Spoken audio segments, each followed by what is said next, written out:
U ime Allaha milostivog samilosnog. Prijevod značenja sure Jasin. Jasin. Tako mi Kur'ana mudrog, ti si u istinu poslanik, na pravome putu, po objavi silnoga i samilosnoga, da opominješ narod čiji preci nisu bili opominjani, pa je ravnodušan. O većini njih se već obistinila riječ, zato oni neće vjerovati. Mi smo učinili da budu kao oni na čije smo vratove sindžire stavili sve do podbradaka, zato su oni glava uzdignutih. I kao oni ispred kojih i iza kojih smo pregradu metnuli i na oči im koprenu stavili, zato oni ne vide. I njima je svejedno, opominjao ih ti ili ne opominjao, oni neće vjerovati. Tvoja opomena će koristiti samo onome koji Kur'an slijedi i milostivoga se boji, iako ga ne vidi. Njega obraduj oprostom i nagradom lijepom. Mi ćemo zaista mrtve oživiti i mi smo zapisali ono što su uradili i djela koja su iza sebe ostavili, sve smo mi to u knjizi jasno pobrojali. Navedi im kao pouku stanovnike jednog grada kad su im došli poslanici. Kad im mi poslasmo dvojicu, ali im oni ne povjerovaše i pojačasmo trećim, pa rekošme: mi smo vama poslani. Vi ste ljudi kao i mi, oni odgovoriše. Milostivi nije objavio ništa, vi neistinu govorite. Gospodar naš zna da smo doista vama poslani, rekoše oni, i dužni smo samo da jasno obznanimo. Oni rekoše: mi slutimo da nam nesreću donosite, ako se ne okanite, kamenovat ćemo vas i stići će vas zaista bolna patnja od nas. Uzrok vaše nesreće je s vama, rekoše oni. Zar zato što ste opomenuti?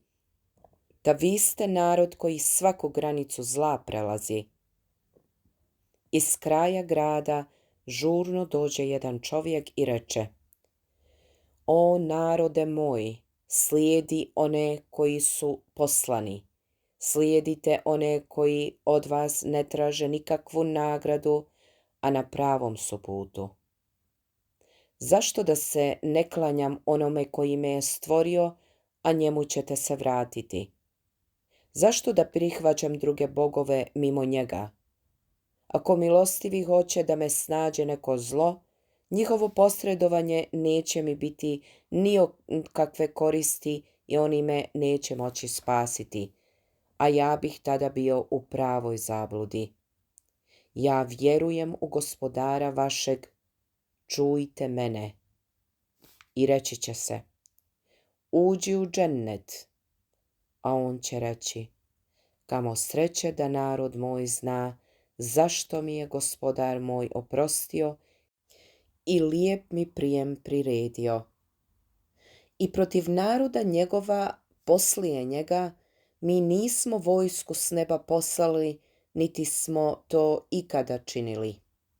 Samo bi se čuo jedan užasan krik i oni bi odjednom svi pomrli. O, kako su ljudi jadni! Nijedan poslanik im nije došao, a da mu se nisu narugali. Kako oni ne znaju koliko smo prije njih naroda uništili, od kojih im se niko vratio nije, a svi oni bit će zajedno pred nas dovedeni. Dokaz im je mrtva zemlja. Mi joj život dajemo i iz nje niče žito koje oni jedu. Mi po njoj stvaramo bašče, palmike i vinograde i činimo da iz nje izvori izviru, da oni jedu plodove njihove i od onoga što ruke njihove privrijede, pa zašto neće da budu zahvalni?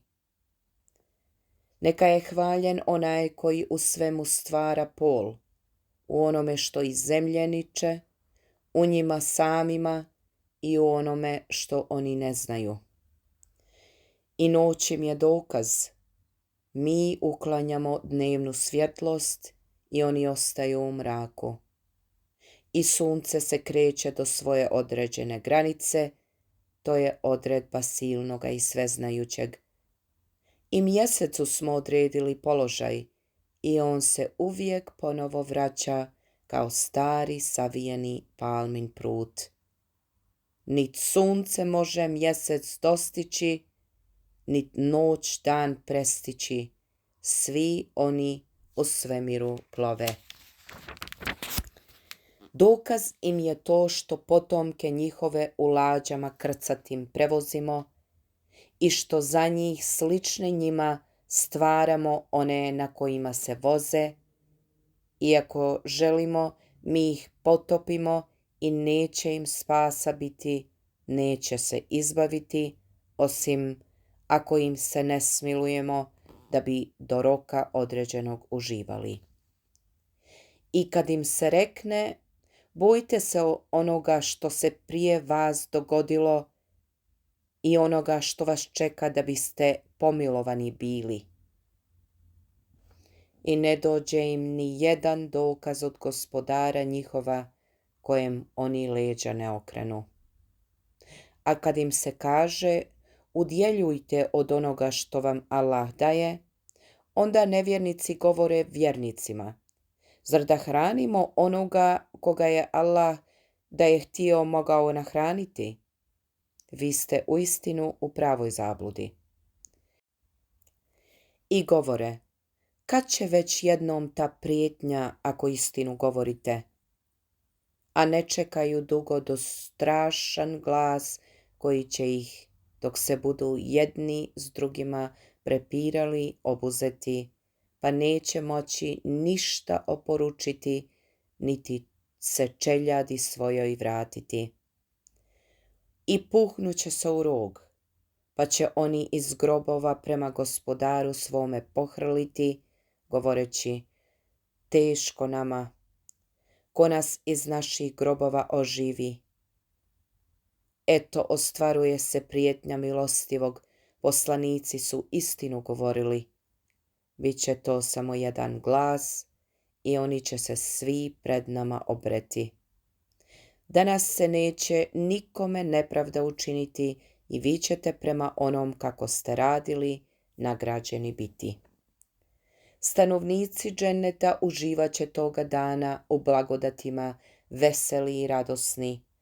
Oni i žene njihove bit će u hladovini na ukrašenim divanima naslonjeni, u njemu će imati voća i ono što budu željeli. Mir vama, bit će riječi Gospodara milostivog, a vi, o griješnici, danas se odvojite. O sinovi Ademovi, zar vam nisam naredio, ne klanjajte se šejtanu, on vam je neprijatelj otvoreni, već se klanjajte meni, to je put pravi. On je mnoge od vas u zabludu odveo, kako niste pameti imali. Ovo je džehennem kojim vam se prijetilo. Pržite se sada u njemu, zato što niste vjerovali. Danas ćemo im usta zapečatiti, njihove ruke će nam govoriti, a noge njihove će o onome što su radili svjedočiti. Da smo htjeli, mogli smo ih vida njihovih lišiti, pa kad bi na put pošli, kako bi vidjeli. A da smo htjeli, mogli smo ih na mjestu na kome su zgriješili u nešto pretvoriti, pa ne bi mogli nikuda otići, niti se vratiti. Onome kome dug život damo, mi mu izgled nagore izmijenimo. Zar oni ne razumiju? Mi poslanika nismo pjesništvu učili, to mu ne priliči. Ovo je samo pouka, Kur'an jasni, da opominje onoga ko ima pameti i da zasluže kaznu nevjernici. Kako oni ne vide da mi samo zbog njih stoku stvaramo i da oni njome raspolažu kao vlasnici i da smo im dali da se njome služe, na nekim jašu, a nekima se hrane i drugih koristi od nje imaju i mlijeko, pa zašto nisu zahvalni, već pored Allaha druge bogove prihvaćaju u nadi da će im oni na pomoći biti. Oni im međutim neće moći pomoći, a oni su njima poslušna vojska. I nek te ne žaloste riječi njihove, mi doista znamo i ono što kriju i ono što pokazuju, kako čovjek ne vidi da ga mi od kapi sjemena stvaramo i opet je otvoreni protivnik i nama navodi primjer, a zaboravlja kako je stvoren i govori: ko će oživiti kosti kad budu truhle? Reci, oživit će ih onaj koji ih je prvi put stvorio, on dobro zna sve što je stvorio. Onaj koji vam iz zelenog drveća vatru stvara i vi njome potpaljujete. Zar onaj koji je stvorio nebesa i zemlju nije kadar stvoriti njima slične? Jeste, on sve stvara i on je sveznajući. Kada nešto hoće, on samo zato rekne budi i ono bude. Pa neka je hvaljen onaj u čijoj je ruci vlast nad svim, njemu ćete se vratiti. Allah govori istinu.